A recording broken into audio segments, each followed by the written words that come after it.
नमस्कार, करेन्ट न्यूजमा स्वागत छ। म अमृत राज काफले। आजको करेन्ट न्यूजमा हामी नेपालमा भयावह बन्न लागेको कोरोना महामारीको विषयमा अलि बढी केन्द्रित भएर कार्यक्रम प्रस्तुत गर्दैछौँ। त्यसबाहेक सत्तारूढ नेकपाभित्र देखिएको विवादका बारेमा समेत चर्चा गर्दैछौँ। करेन्ट न्यूजको पहिलो खण्डमा हामी कोरोना भाइरसका कारण पछिल्लो समय देखिएको जोखिमका बारेमा चर्चा गर्दैछौँ। नेपालमा कोरोना भाइरस सङ्क्रमित भेटिएपछि सरकारले घोषणा गरेको लकडाउन गत महिनाबाट केही खुकुलो गर्ने निर्णय गरेको थियो। तर अहिले कोरोनाका सङ्क्रमित काठमाडौँ लगायतका मुख्य सहरहरूमै भेटिन थालेपछि सरकार चिन्तित देखिएको छ। लकडाउन खोल्नुपर्ने बेलामा लकडाउन गरेको भनेर आलोचना भइरहेका बेला सरकारले फेरि लकडाउन गर्ने विषयमा समेत छलफल सुरु गरेको थियो। त्यसै अनुसार अघिल्लो साता प्रधानमन्त्री केपी शर्मा ओलीले कोरोना महामारीको रोकथाम लगायतका विषयमा सबै राजनीतिक दलका नेताहरू विज्ञहरू लगायतसँग छलफल गरेका थिए, जुन छलफलले फेरि लकडाउन गर्न सरकारलाई सुझाव समेत दिएको थियो। लकडाउन खुकुलो बनाइएपछि कोरोना सङ्क्रमितको सङ्ख्या बढ्न थालेको भन्दै लकडाउन नै निर्विकल्प रहेको सबैको एकमत देखिएको थियो। थप 14 दिन लकडाउन गर्न सरकारलाई सबै राजनीतिक दलका नेताहरूदेखि विज्ञहरूले समेत सुझाव दिए पनि सरकारले भने लकडाउन गर्न उपयुक्त देखेन। तर पनि कोरोनाको जोखिम बढेको भने सरकारले समेत स्वीकार गरेको छ। विज्ञहरूसँग छलफल गरेपछि सरकारले जहाँ कोरोना सङ्क्रमित भेटिन्छन् त्यो स्थानलाई सिल गरेर परीक्षणको दायरा बढाउने तयारी समेत थालेको छ। गत साताको उच्चस्तरीय छलफलपछि सरकारले विभिन्न जिल्लामा जोर बिजोर प्रणालीबाट सवारी सञ्चालन गर्न दिने निर्णय गरेको थियो। त्यही निर्णय अहिले कार्यान्वयनमा छ। त्यसबाहेक कोरोना सङ्क्रमण बढ्न लागेपछि सरकारले अन्तर्जिल्ला आवागमनमा थप कडाई गर्ने निर्णय समेत गरेको छ। भदौ 1 गतेदेखि सुचारू हुने भनेर सरकारले नै घोषणा गरेका क्षेत्र अब आगामी भदौ 15 गतेदेखि मात्रै सञ्चालनमा आउने सरकारले निर्णय गरेको छ। भदौ 1 गतेदेखि सुरु हुने भनिएको आन्तरिक हवाई उडान, विद्यालय भर्ना लगायतका निर्धारित कार्यक्रम अब आगामी भदौ 15 गतेदेखि मात्रै सुरु गर्ने सरकारको निर्णय छ। के निर्णय गर्यो सरकारले? कार्यक्रमको पहिलो खण्डमा यो सामग्री हेर्नुहोस्।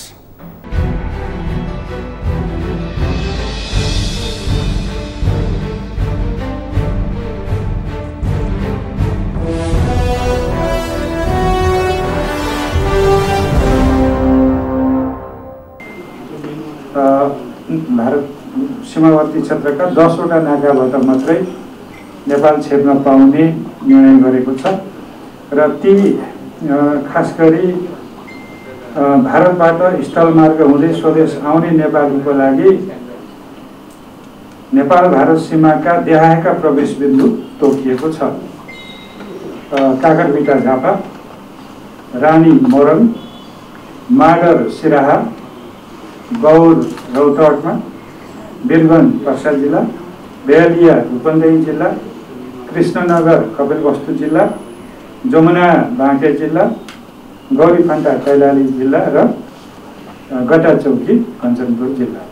हाललाई मिति 2077 भदौ 31 गते बुधबार तदनुरूप 2020 को सेप्टेम्बर 16 मध्यरातसम्मका लागि नेपालको अन्तर्राष्ट्रिय सिमानामा रहेका नेपाल प्रवेश गर्ने सबै प्रवेश बिन्दु र खुला सिमानाको जुनसुकै स्थानबाट हुन सक्ने यात्रुहरूको आवागमन स्थगित गर्ने गरी गरिएको निर्णयलाई निरन्तरता दिने। भौतिक पूर्वाधार तथा यातायात मन्त्रालयले तोकेको मापदण्ड बमोजिम हुने गरी छोटो, मध्यम र लामो दूरीमा जिल्लाभित्र तथा अन्तर्जिल्ला सञ्चालन हुने निजी तथा सार्वजनिक यात्रुवाहक सवारी साधनहरू चल्न दिने भनिएको थियो। तर कोभिडको जोखिम कायमै रहेको, सङ्क्रमणको जोखिम बढिरहेको, कतिपय स्थानहरू चाहिँ स्थानीय रूपमा बन्दाबन्दीमा गएको अवस्थामा अहिले हामीले सार्वजनिक यातायात भदौ 1 गतेदेखि नै खोल्न सक्ने स्थिति रहेन। त्यसलाई भदौ 16 गते सारिएको विषय हो। त्यसै गरी त्यही साउन 5 गतेकै आदेशको दफा 4 मा के भनिएको थियो भने तपाईहरुलाई स्मरण छैन भने म अलिकति स्मरण गराउँछु। अर्को सूचना नभएसम्म केही सेवाहरू सुचारू नगर्ने भनिएको थियो। त्यसमा शैक्षिक संस्थाहरू थिए, सभागोष्ठी, तालिम, सेमिनार थिए, प्रदर्शन, भेला, सम्मेलन, cinema hall, party palace, salon, swimming pool लगायतका कुराहरू, समूहमा खेल्ने खेलहरू, पुस्तकालय जस्ता कुराहरू थिए। ती विषयहरू चाहिँ अहिले पनि ती अर्को सूचना नभएसम्म तिनीहरू बन्द नै छन्। तर त्यसको अतिरिक्त केही थप व्यवस्थाहरू मन्त्री परिषदले निर्णय गरेको छ। मानिसहरूको जमघट भेटघाट र नजिकिने कार्यबाट कोभिड-19 को सङ्क्रमण बढ्दै गइरहेको हुँदा अत्यावश्यक बाहेक कुनै पनि प्रकारका बैठक, समीक्षा, गोष्ठी, सेमिनार, छलफल, भेला जस्ता सामूहिक जमघट हुने कार्यहरू नगराउने। काठमाडौँ उपत्यकाका 3वटा जिल्लाभित्र आवत-जावत गर्ने बाहेक कोभिड-19 को सक्रिय सङ्क्रमित सङ्ख्या 200 भन्दा बढी भएका जिल्लाबाट अन्य जिल्लामा जिल्ला कोभिड सङ्कट व्यवस्थापन केन्द्र तथा स्थानीय प्रशासनको अनुमतिमा बाहेक आवत-जावत नगराउने। अत्यावश्यक कार्यका लागि मात्र अनुमति प्रदान गर्ने। अनुमति प्रदान गर्दा प्रयोजन समेत खुला यात्रा गर्ने व्यक्तिको नाम समेत समावेश गरी अनुमति पत्र जारी गर्ने। प्रधानमन्त्री तथा मन्त्री परिषद कार्यालयको प्रस्तावमा यो जनगणना 2078 हामी सुरु गर्दैछौँ 78मा। त्यसको लागि घर परिवार सूचीकरण फारम र मुख्य प्रश्नावली स्वीकृत गर्ने प्रस्ताव थियो र त्यो घर परिवार सूचीकरण गर्ने फारम र प्रश्नावली मन्त्री परिषदले स्वीकृत गरेको छ। सञ्चार तथा सूचना प्रविधि मन्त्रालयको प्रस्तावमा प्रेस काउन्सिल नियमावली 2077 स्वीकृत गर्ने भनिएको प्रस्ताव स्वीकृत गरिएको छ। नेपाली सेनाको सहायक रथी विज्ञानदेव पाण्डे र महासेनानी नकुल बहादुर रायमाझीको बढुवा गरी पदस्थापन गर्ने र उपरथी सरोज प्रताप राणा र 25 सहायक रथीहरूको सभा गर्ने निर्णय भएको थियो। त्यसै गरी नेपाली सेनाका प्राविधिक प्रमुख सेनानी सानुमय श्रेष्ठलाई प्राविधिक महासेनानी दर्जामा बढुवा गर्ने निर्णय भएको थियो।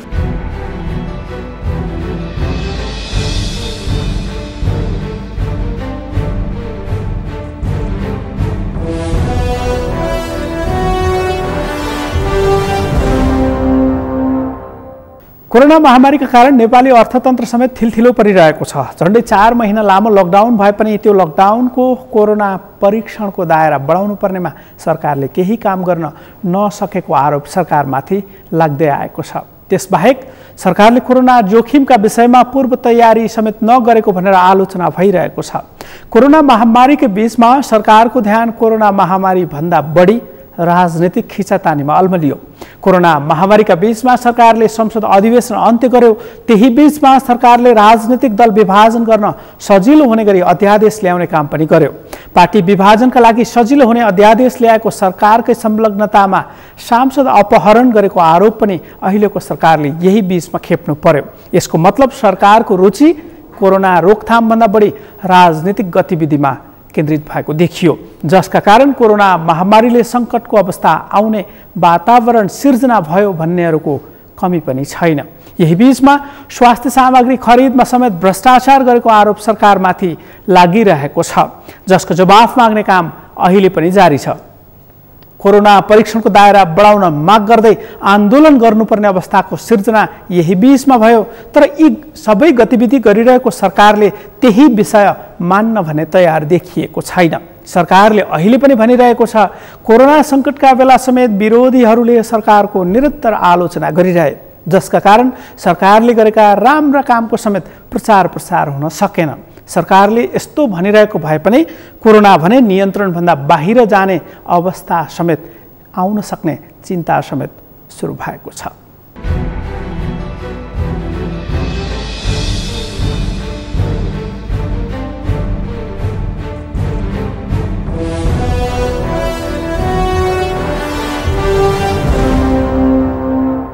संक्रमणको उच्च जोखिमयुक्त रहेको देखिएकोले अनाधिकृत रूपमा उपत्यका प्रवेश गरेका निर्माण कार्यका मजदुर, ठेलागाडा, साइकल, फुटपाथ, तरकारी व्यापार गर्न आएका बढी देखिएको हुँदा तरकारी व्यापारलाई साँझ बिहान मात्रै सीमित गरी निर्माण कार्य, फुटपाथ, ठेलागाडा, साइकल मार्फत गरिने व्यापारलाई भाद्र 15 गतेसम्म निषेध गरिनुपर्ने।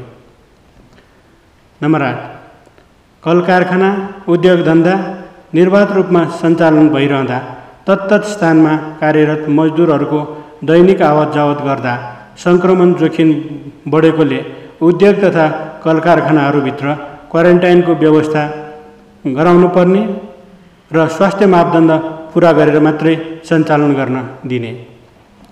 9. सार्वजनिक यातायात पूर्ण रूपमा सञ्चालन भए पश्चात सङ्क्रमण दर तीव्र भएको स्थितिलाई ध्यानमा राखी पुनः जोर बिजोर प्रणाली लागू गरिएकोमा सङ्क्रमणलाई नियन्त्रणमा राख्न सार्वजनिक यातायातलाई सञ्चालनमा भाद्र 15 गतेसम्म रोक लगाउनुपर्ने तथा अन्यमा जोर बिजोर तत्काल लागू गर्नुपर्ने। नम्बर 10. उपत्यकाभित्र समुदाय स्तरमा सङ्क्रमणको उच्च जोखिमलाई ध्यानमा राखी स्थानीय तहबाट अत्यावश्यक सेवा बाहेक अन्य सेवा प्रवाहलाई भाद्र 15 गतेसम्मका लागि बन्द गर्ने।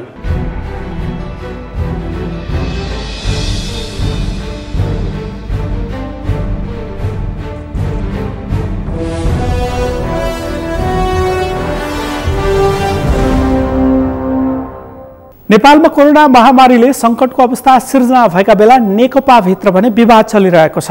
विवादमा अल्मलिएको नेकपाका शीर्ष नेताहरूका बीचमा छलफल भने भइरहेको छ।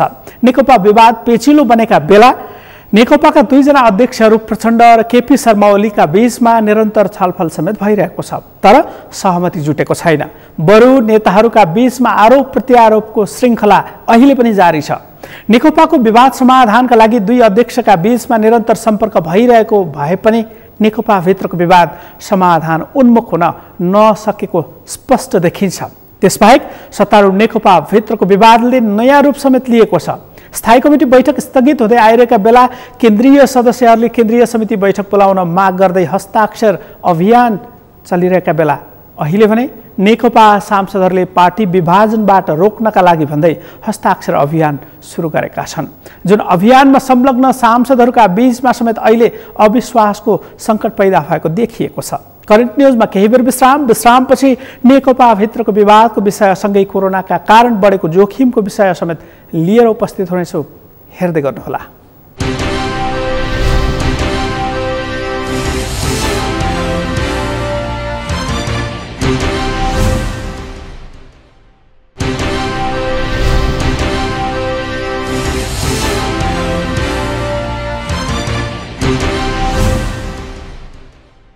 विश्रामपछि करेन्ट न्युजमा फेरि पनि स्वागत छ।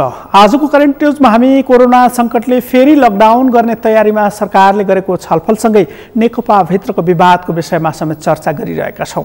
गत असारमा सुरु भएको स्थायी कमिटी बैठकको बीचमै नेकपा अब विभाजनबाट कसैले जोगाउन सक्दैन भन्ने चरणमा पुगेको देखिएको थियो, तर नेकपाका 2 जना अध्यक्षका बीचमा एक्लै भएका छलफलले नेकपामा देखिएको सङ्कट तत्कालका लागि टरेको भन्न सकिने अवस्था समेत सिर्जना भएको थियो। तर फेरि अहिले भने नेकपाका अध्यक्षहरूका बीचमा गम्भीर अविश्वासको सङ्कट पैदा भएको देखिएको छ।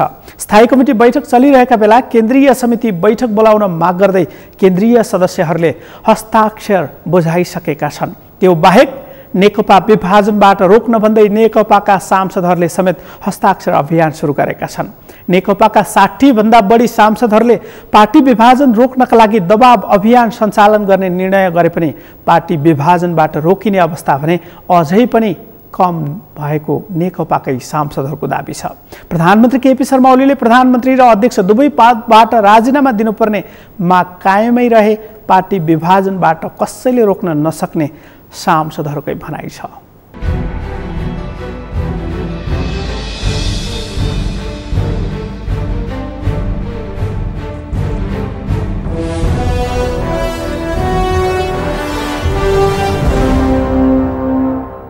सुरुमा कृष्णप्रसाद दाहालजी र म हामी 2 जना एउटा इमान्दार पङ्क्तिलाई गोलबन्द गरौँ, त्यो आवाज साँच्चै इमान्दारहरूको आवाज भन्ने पार्नु भन्ने सोच्यौँ। तर जब सुरुमा हामी बैठक बस्न थाल्यौँ, त्यो टिम बनाउने भन्नेहरूको बैठकमा उपस्थित मान्नेहरूको त्यो अनुहार हेरेपछि यसले काम दिँदैन भन्ने मलाई लागिहाल्यो। सुरुमा आचार संहिता बनाइन्छ नि, आचार संहिता बनाउँदा म त प्रधानमन्त्रीलाई दुवै पद छोड्नुहुन्न यति कारणले भन्ने मान्छे हुँ, त्यसकारण आचार संहिताले यो बाँच्छ भने म यो टिममा बस्दिनँ भने। अब साथीहरू विभिन्न किसिमका, अहिले टिमकै कुरा गर्दा विभिन्न टिमकाहरू थियौँ, मैले त्यो छाट देखेर त्यो भने। होइन अहिले बसौँ अगाडि जाउँ भनेर भनिसकेपछि ल ठिकै छ त भनेर मैले सही गरेँ। तर बिस्तारै हुँदै जाँदा त्यो बिल्कुल खिचडी भयो। अनि त्यहाँ बसेको साथी जसले मलाई सम्झाउनुहुन्थ्यो उहाँहरूमै बाहिर आएर तथानाम मेरो अर्थमा भन्दा बिना तर्कका अनेक कुराहरू गर्न थालेपछि मैले धेरै अगाडिदेखि छोडेको यो यसको कुनै अर्थ पनि छैन। यसमा प्रधानमन्त्रीको पक्षको कुरा पनि हालिएको छ, अर्का अध्यक्षको पक्षको पनि कुरा हालिएको छ। अनि हाम्रो चाहिँ कुरा के हो त इमान्दार कुरा त्यो केही पनि छैन। पार्टी फुटाउनु हुन्न त्यो त साराले भनेको छ। तर हामी जस्तो एमपीहरूले बोल्ने कुरा र गर्ने कुरा फरक हुँदैन। त्यही फरक हुने भएकोले मैले सुरुको 1-2वटा बैठकदेखि मैले छोडेको हो। हामी त्यो 62 कसैले 61 कसैले 63 लेखेको छ है। यसले विभाजनतर्फ लाने त कुरा आउँदैन जस्तो लाग्छ। किनभने यहाँ प्रधानमन्त्रीको पक्षमा बोल्ने अनि अर्का अध्यक्षको पक्षमा बोल्ने माधव नेपालको पक्षमा बोल्ने यी विभिन्न थरी मान्छे छौँ। त्यसैले कसैले आफ्नो कुरो ठोस ढङ्गले राख्ने अवस्था छैन र त्यो भएको पनि छैन। तर अहिले फुट्ने कि नफुट्ने, फुट्छ कि फुट्दैन भन्ने कुरा चाहिँ एउटा खतराजनक कुरा चाहिँ कमल प्रचण्डले पटक पटक भन्नुहुन्छ अब पूर्व एमाले र पूर्व माओवादी भएर फुट्दैन। फुट्ने कुरो सम्भावना छ। अस्ति बोल्नुभयो नि त अब जस्तो सुकै खतरा परिस्थिति सामना गर्नुपर्छ भनेर उहाँले भन्नुभएको छ। अब पूर्व एमाले र पूर्व माओवादी छुट्दैन कि मिसिएर फुट्छ प्रचण्डकै भोइसमा छ, अहिले पनि भेटिन्छ। मिसिएर फुट्छ भन्नुको अर्थ र उहाँहरूले क्याल्कुलेट गर्दा हाम्रो पक्षमा फलाना नेता छ भन्नुहुन्छ। यो मूर्त रूपमा म भन्न सक्दिनँ। त्यसैले हाम्रो पक्षमा यो नेता हुनुहुन्छ, हामी बोली हुन्छौँ भन्नुहुन्छ उहाँहरू प्रचण्ड माधव नेपालहरू। एक्लै फुट्यो भने पूर्व पार्टीहरू एक्लै फुट्यो भने पार्टी नै फुट्दैन।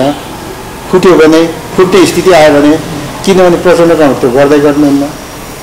मिसिएर फुट्यो भने त्यो फुट्छ र कम्युनिस्ट आन्दोलन धराशायी हुन्छ। त्यसले वर्षौँ वर्ष कति वर्ष भन्न सकिँदैन, वर्षौँ वर्ष कम्युनिस्ट आन्दोलनले सकाउँछ। अब यो मिसाएर फुटाउँदा मात्रै पार्टी फुटाउने त्यो स्वार्थ चाहिँ भारतीय शासकहरूको भ्रष्टै छ। अहिले अब उपेन्द्र यादवजीको मधेसी जनअधिकार फोरम जुन 54 सिट जति थियो, डबल सिट जितेकोले पछि छोड्नु पर्दा 52 हो। उपेन्द्र यादव जो अलिकति मधेसवादी दलहरू भनौँ अहिले त त्यो छैन, अलिकति राष्ट्रवादी कुरा गर्ने उपेन्द्र यादवको पार्टी फुटाउने भारतले हाम्रो पार्टीलाई त तहस बनाउने सम्भावना बढ्दैछ। अब भारतको सफलता भनेको पूर्व एमाले र माओवादी होइन कि मिसाएर फुटाउने हो। मिसाएर फुट्ने स्थिति आयो भने अहिले बेलैमा हाम्रा विशेष गरी प्रचण्ड र माधव नेपाल आदरणीय नेताहरूले बेलैमा आफूलाई सम्हाल्नु भएन भने, देश र जनताको पक्षमा चाहिँ मैले धेरै गर्नुपर्छ भन्ने सोच्नु भएन भने यो मिसिएर फुट्छ। मिसिएर फुट्नु भनेको भारतको स्वार्थ पुरा हुनु हो। यसमा सचेत हुनुपर्छ। त्यसो भयो भने के हुन्छ? देश समाप्त हुन्छ। कम्युनिस्ट आन्दोलन त समाप्त हुन्छ नै, देश समाप्त हुन्छ, संविधान समाप्त हुन्छ। यो देशमा अनि अरू कसैको होइन, भारतीय शासकहरूको जे चाह्यो त्यही हुने परिस्थिति, राजनीतिक परिस्थिति बन्छ। यो तहस नहस, यो डिजास्टरबाट जोगाउने नेताहरूको काम हो। अहिले बिना कारण प्रधानमन्त्री केपी शर्मा ओलीलाई अध्यक्ष र प्रधानमन्त्रीबाट हटाउनु भनेको त्यसको परिणाम त्यहाँ पुर्याउनु हो देशलाई। त्यसो भए त मैले पनि त प्रचण्ड गणलाई तपाईँ अध्यक्षबाट छोड्नुहोस् भन्न पाएँ नि। तपाईँले पार्टी चलाउने जिम्मा पाउनु भएको थियो, त्यो गर्नु भएन, तपाईँ अध्यक्ष छोड्नुहोस्। यो देशले हाँक्नु पर्ने पूर्व प्रधानमन्त्री भइसकेका हाम्रा अग्रज नेताहरू तपाईँहरू नेताको हैसियत राख्नुहुन्न, तपाईँहरू नेतृत्व गर्न छोड्नुहोस् भन्न पाउँछु नि म। त्यसले यी धेरै कुराहरू छन्। अहिले देशलाई जोगाउने हो भने, संविधानलाई तहस नहस हुनबाट जोगाउने हो भने हामीले अहिले नै सोच्नुपर्छ। हाम्रा नेताहरू जसले सबै थोक पाइसक्नु भएको छ उहाँहरू अत्यन्त गम्भीर हुन जरुरी छ। हामी जस्तो सामान्य कार्यकर्ताहरूको अब उहाँहरूलाई हाम्रो शुभकामना मात्रै हो। यदि यही क्रम जारी रह्यो भने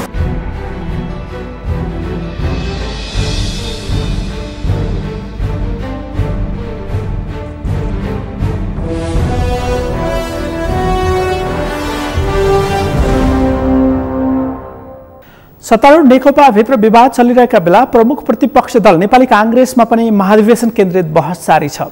आगामी फागुनमा महाधिवेशन गर्ने निर्णय गरेको कांग्रेसको अघिल्लो बिहिबार बसेको पदाधिकारी बैठकले कोरोना महामारीकै बीचमा समेत फागुनमा हुने भनिएको महाधिवेशनको तयारी तीव्र बनाउने निर्णय गरेको थियो। बैठकमा हाल कायम क्रियाशील सदस्यतामा 100% बढाउने बारे समेत छलफल भएको थियो। आगामी महाधिवेशनलाई लक्षित गरेर हाल कायम संख्याको 100% नयाँ क्रियाशील सदस्यता वितरण गर्ने कांग्रेसको तयारी छ। यसैबीचमा कांग्रेसले भने सरकारले कोरोना महामारी नियन्त्रणमा खास काम गर्न नसकेको आरोप लगाएको छ। कांग्रेस सहमहामन्त्री डाक्टर प्रकाश शरण महतको यो भनाई अबको क्रममा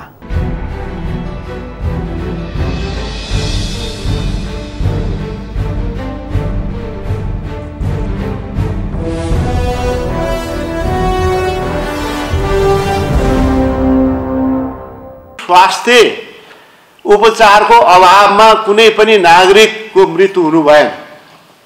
त्यो सुनिश्चितता सरकारले गर्ने दायित्व त्यो पूरा गरिराखेका छैन। हामी माग गर्छौँ त्यो दायित्व सरकारले पूरा गरोस् र निजी अस्पतालहरूलाई पनि सहभागी गराउनु पर्यो। यो कोभिड नियन्त्रण र उपचारमा निजी अस्पतालहरूको सहभागिता बिना यो सम्भव छैन, किनभने ठुलो सङ्ख्यामा निजी अस्पतालहरू छन्, सरकारी अस्पतालहरूले मात्रै गर्न सम्भव छैन। त्यसकारण चाहिँ निजी यो अस्पतालहरूलाई चाहिँ एउटा सहकार्यमा ल्याएर यसमार्फत चाहिँ उचित उपचारको चाहिँ व्यवस्थापन गर्नुपर्ने आवश्यकता छ। यो हामी माग गर्छौँ। त्यो गर्ने क्रममा आवश्यक बेड, आवश्यक आइसियु, आवश्यक अक्सिजन, आवश्यक अन्य स्वास्थ्य सामग्री र यो के अरे भेन्टिलेटर, यो तमाम व्यवस्था अहिलेसम्म सरकारले राम्रोसित गर्न सकेका छैन।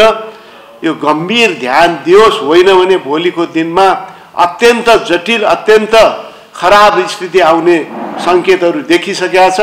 यो काठमाडौँमै दिनौदिन सङ्क्रमण बढिराखेको छ र त्यो यो टेस्टिङ नभएर, परीक्षण नभएर सङ्क्रमित भइसकेका कति छन् त्यसको लेखाजोखा अहिले चाहिँ छैन।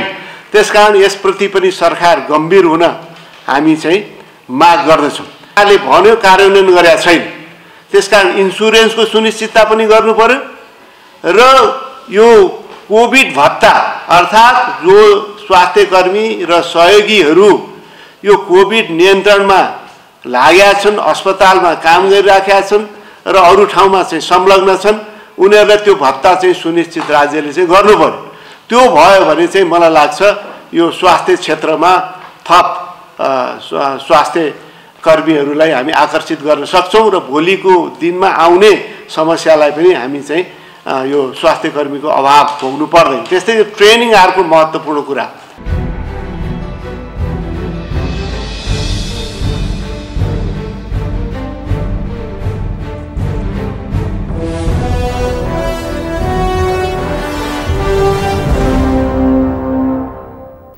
करेन्ट न्यूजमा अब लागौँ कोरोना अपडेटतर्फ। नेपालमा कोरोना महामारीले भयावह रूप लिने सङ्केत देखिएको छ। मंगलबार थप 638 जनामा कोरोना संक्रमण देखिएको छ। देशका विभिन्न स्थानमा गरिएको परीक्षणका क्रममा लकडाउन खुलेपछि पहिलो पटक सबैभन्दा धेरै संक्रमित मंगलबार भेटिएको स्वास्थ्य तथा जनसङ्ख्या मन्त्रालयले जनाएको छ। मन्त्रालयका अनुसार मंगलबार काठमाडौँमा मात्रै 134 जना कोरोना संक्रमित थपिएका छन्। स्वास्थ्य मन्त्रालयका अनुसार काठमाडौँमा 110, ललितपुरमा 16 र भक्तपुरमा 8 जना कोरोना संक्रमित थपिएका छन्। मंगलबार 171 जना डिस्चार्ज भएका छन् भने अहिलेसम्म 16,664 जना डिस्चार्ज भएको मन्त्रालयले जनाएको छ। त्यस्तै कोरोनाका कारण थप 4 जनाको मृत्यु भएको छ। यो सँगै नेपालमा कोरोना संक्रमणबाट मृत्यु हुनेको संख्या 83 पुगेको छ। अहिले सक्रिय संक्रमित 7,201 जना छन्। अहिले 7,201 जना देशका विभिन्न ठाउँको आइसोलेसनमा उपचाररत छन्। यस्तै 11,058 जना क्वारेन्टिनमा रहेको स्वास्थ्य मन्त्रालयले जनाएको छ। कस्तो छ कोरोना संक्रमणको अहिलेको अवस्था? स्वास्थ्य मन्त्रालयले दिने जानकारीको यो विषय।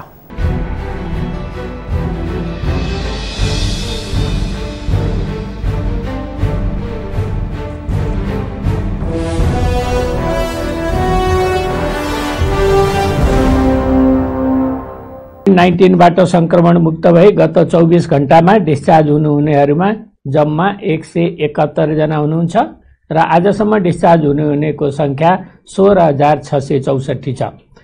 विद प्रयोगशालामा बाराका 11 जना, काठमाडौँका 2 जना, ललितपुरका 2 जना, काठमाडौँ मेडिकल कलेज प्रयोगशालामा काठमाडौँका 2 जना, ह्याम्स हस्पिटल प्रयोगशालामा कपिलवस्तुका 1 जना, काठमाडौँका 8 जना, ललितपुरका 1 जना, पर्साका 1 जना र सर्लाहीका 1 जना हुनुहुन्छ। नेपाल कोरिया मैत्री अस्पतालमा बाँकेका 1 जना, भक्तपुरका 1 जना, धनुषाका 1 जना, काठमाडौँका 4 जना र रोल्पाका 1 जना हुनुहुन्छ। वीरेन्द्र अस्पताल प्रयोगशालामा काठमाडौँका 3 जना, प्रादेशिक क्षयरोग केन्द्र प्रयोगशाला पोखरामा कास्कीका 4 जना, बागलुङका 2 जना र तनहुँका 2 जना, नेसनल प्याथ ल्याबमा नवलपरासीका 1 जना, रूपन्देहीका 15 जना र कपिलवस्तुका 1 जना, प्रादेशिक जनस्वास्थ्य प्रयोगशाला रूपन्देहीका 6 जना, कपिलवस्तुका 2 जना र प्युठानका 10 जना, भेरी अस्पताल प्रयोगशाला नेपालगञ्जमा अछामका 1 जना, अर्घाखाँचीका 1 जना, बाँकेका 27 जना, दाङका 7 जना, धादिङ दोलखाका 1 जना, इलाम र जाजरकोटका 1 जना, कालीकोटका 1 जना, ललितपुरका 2 जना, ओखलढुङ्गाका 2 जना, पाँचथरका 1 जना, पर्वतका 2 जना, रामेछापका 1 जना, रौतहटका 1 जना, रुकुम पश्चिमका 1 जना, सप्तरीका 2 जना र सिन्धुपाल्चोकका 1 जना हुनुहुन्छ। त्यसै गरी सिराहाका 1 जना, सुनसरीका 1 जना, सुर्खेतका 2 जना र उदयपुरका 1 जना हुनुहुन्छ। लुम्बिनी प्रादेशिक अस्पताल बुटवल प्रयोगशालामा कपिलवस्तुका 13 जना, नवलपरासीका 1 जना, प्युठानका 7 जना र रूपन्देहीका 2 जना हुनुहुन्छ। राष्ट्रिय स्वास्थ्य विज्ञान प्रतिष्ठान प्रयोगशाला दाङमा दाङका 1 जना, सुर्खेत प्रादेशिक अस्पताल प्रयोगशाला सुर्खेतमा दैलेखका 2 जना, धनुषाका 1 जना, सल्यानका 2 जना, सर्लाहीका 1 जना र सुर्खेतका 3 जना र आरटीपीसीआर प्रयोगशाला दैलेखका 1 जना। त्यसो गरी आजको जम्मा संक्रमितहरूको संख्या 638 रहेको छ। धनुषा जिल्ला विदेय नगरपालिका वडा नम्बर 8 बस्ने 60 वर्षका एक पुरुषको मिति 2077 साउन 26 गते राति 10 बजे प्रादेशिक अस्पताल जनकपुरमा निधन भएको छ। धनुषा जिल्ला मिथिला बिहारी नगरपालिका वडा नम्बर 5 निवासी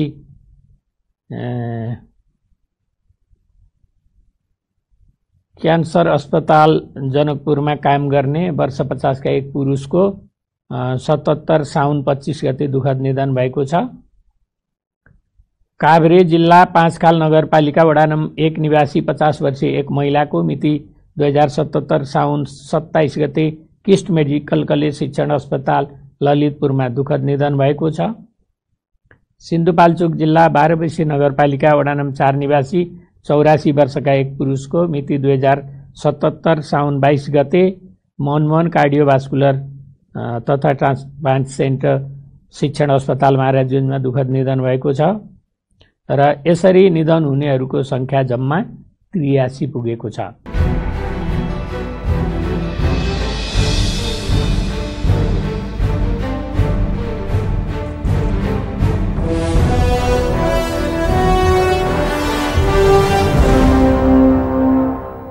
कोरोना भाइरसका कारण यो सामग्री तयार पार्ने बेलासम्म संसारभर झण्डै 2 करोड बढी नागरिक संक्रमित बनेका छन्। 7,39,000 बढीको ज्यान गएको छ। 1 करोड 32 लाख बढी उपचारपछि निको पनि भइसकेका छन्। संसारमै पहिलो पटक रुसले कोरोना विरुद्धको खोप निर्माण गरेको दावी गरेको छ। रसियाली राष्ट्रपति भ्लादिमिर पुटिनले खोप बनेको घोषणा गरेका छन्, जुन खोप रसियामा दर्ता समेत भइसकेको जनाइएको छ। तर पनि खोप पूर्ण रूपमा सुरक्षित रहेकोमा आशंका भने कायमै देखिएको छ। जे भए पनि रुसका वैज्ञानिकहरूले सफलता हात पारेको दावी गरिरहेका बेला अब कोरोना विरुद्धको खोप तयार हुने आशा समेत बढेको छ। विश्व स्वास्थ्य संगठनका अनुसार संसारभरि खोप निर्माणको काम निरन्तर जारी छ।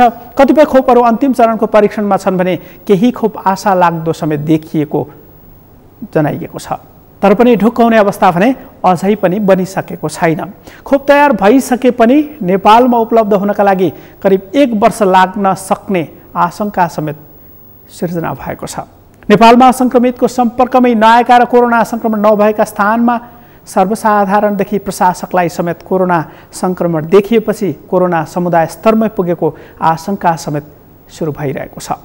हवस् त, करेन्ट न्युजको आजको समय सकियो। भोलि फरक विषयका साथमा उपस्थित हुने नै छौँ। नेपालको पहिलो न्युज च्यानल सगरमाथा टेलिभिजन हेर्दै गर्नुहोला। म अमृत राज काफले बिदा हुन्छु। नमस्कार।